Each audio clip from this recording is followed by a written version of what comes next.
Sur le plan politique, la stabilité du Burundi semble relative.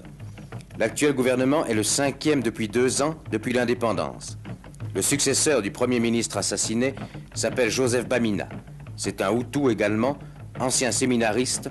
Il était depuis peu le président du parti unique l'UPRONA. M. Bamina ne se déplace qu'avec des gardes du corps.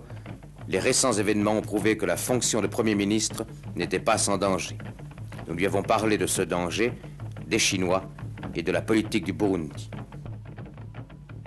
Bien qu'on avait accepté l'ambassade de Chine à Bujumbura, il est arrivé qu'à un moment donné, nous avons été obligés, pour les intérêts nationaux, encore une fois, de suspendre nos relations diplomatiques.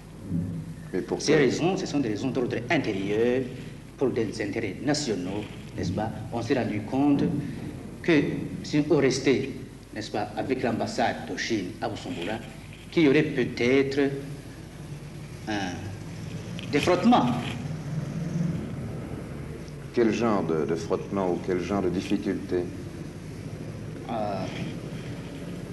C'était avant tout, ils étaient trop nombreux ici à Bujumbura. On a essayé de limiter le nombre du personnel d'ambassade. En ce qui concerne la politique extérieure, c'est évidemment, comme tout pays qui se respecte, n'est-ce pas, c'est la politique du non-alignement. Non-alignement, n'est-ce pas? Et le Burundi, n'est-ce pas, ne joue pas une politique ni de l'Europe, ni d'Amérique, ni d'Asie, ni tout ce que vous voulez, mais il joue plutôt la politique de l'Africain. Donc notre politique extérieure, n'est-ce pas, non seulement qu'on doit être en concorde, en bonne amitié avec tout le monde, mais notre politique doit être avant tout une politique africaine. Ça c'est sur le plan évidemment extérieur. Mais sur le plan intérieur, le Burundi avant tout. On a cru précisément que la présence de Chinois ici sur le territoire du Burundi pouvait signifier que le Burundi se méfiait des Occidentaux ou adoptait une politique anti-occidentale. Ce n'était pas tout à fait vrai, vous savez. Vous savez comment va la propagande? Propagande à la radio, propagande dans les journaux, dans la presse, etc. Ce n'était pas toujours vrai. Je suis convaincu que la plupart de ceux qui exagéraient lisaient ça dans les journaux, par exemple.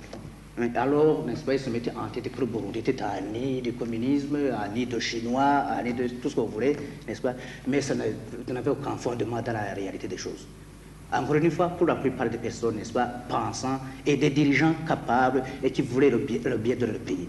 Mais évidemment, certains autres jeunes gens, des arrivistes, comme je vous dirais, des gens qui sont contents de peu, qui sont contents des promesses ici, des promesses là, bien sûr, ils sont montés sur tam-tam, ils ont joué, n'est-ce pas, socialisme, socialisme, etc. Mais ce n'était pas là vraiment la conviction du Burundi en tant que tel. Que pense l'Africain, que pensent-ils les Africains des Chinois, par exemple? Vous, personnellement, Monsieur le Premier ministre, en tant qu'Africain, que pensez-vous des Chinois? Ce que je pense des Chinois. De leur politique ou bien de leur... politique. Ce que je pense en fait des Chinois. Oui. Enfin, les Chinois, je les ai connus pour la première fois à Bujumbura lorsque nous les avons accrédités, mais de par ailleurs, je ne les connaissais pas, n'est-ce pas? Et puis, je n'étais pas tellement de relations très suivies avec les Chinois, si bien que je les connais superficiellement.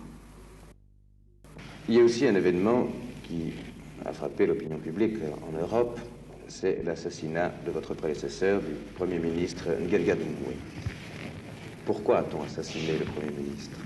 Pourquoi? Je n'en sais rien. Mais ce que je sais exactement, c'est que ceux qui l'ont tué, c'était pour empêcher les ailes de M. Nguyen Doumbouya de voler jusque, n'est-ce pas, à l'endroit qui voulait se destiner.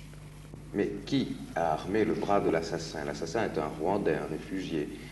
Mais ce n'est que l'arme du crime, ce n'est que l'auteur du crime. Mais quels sont les... Ça, vous avez raison. Qu'y a-t-il derrière? Vous avez raison. C'est en fait certain que le Premier ministre Nguyen Doumbouya a été assassiné par une main d'un réfugié rwandais.